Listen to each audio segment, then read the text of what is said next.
Motivational इसलिए ज़रूरी है कि जो डे टू डे की लाइफ है उसको हम स्मूथ कैसे करें, टेंशन को कम कैसे करें, या जो चीज़ हमारे जहन में आ रही है उसको हम इम्प्लीमेंट नहीं कर पा रहे हैं, तो उसके लिए रास्ता ढूंढने के लिए हमें मोटिवेशन की ज़रूरत पड़ती है।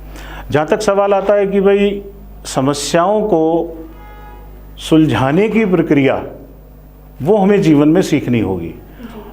अगर दुख है तो मुस्कुराना आसान नहीं, अगर कोई व्यक्ति दुख में भी मुस्कुराता है तो समझिए वो भी बहुत बड़ा महान व्यक्ति है। तो मेरा कहने का मतलब ये है कि समस्याओं का आना स्वाभाविक है, समस्याओं का निवारण आपको करना सीखना होगा। वो उसके लिए अपने लाइफस्टाइल को, एक तो लाइफस्टाइल होता है जी, भोजन को लेके, योगा को लेके, हेल्थ को लेके, ये सारी चीज़ें तो अपने अपने स्थान पर बहुत आवश्यक हैं, लेकिन मानसिक तौर पर हम अपने संतुलन को, उसकी पॉजिटिविटी को, उसके सकारात्मक तरीके को कैसे सीखें, ये हम लोग व्यक्ति को समझाने में पूरी मदद करते हैं और काफ़ी हद तक सफल भी होते हैं। तो इन समस्याओं का निवारण है, ऐसा नहीं है, क्योंकि ये समस्याएं हम ही लोगों की पैदा करी हुई है। ऐसा नहीं है कि ये कहीं ऐसी समस्या है कि जो लगातार चलती रहेगी या इसका कोई निवारण नहीं है।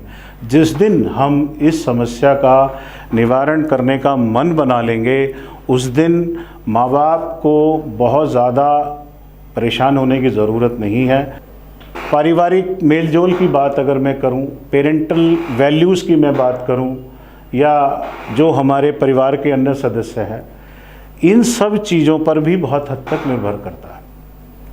मैं यही कहना चाहूँगा कि जो भी इस तरह की समस्या है उसका निवारण है बनिस्बत कि हम परिस्थिति को समझकर उसका समाधान निकालें।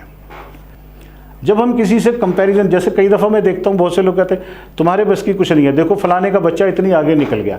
इसका मतलब क्या है कि उसके अंदर हम एक उस बच्चे के प्रति द्वेष भावना पैदा कर रहे हैं और इस बात का एहसास दिला रहे हैं कि भाई आपको जितना करना चाहिए था आपने वो नहीं किया।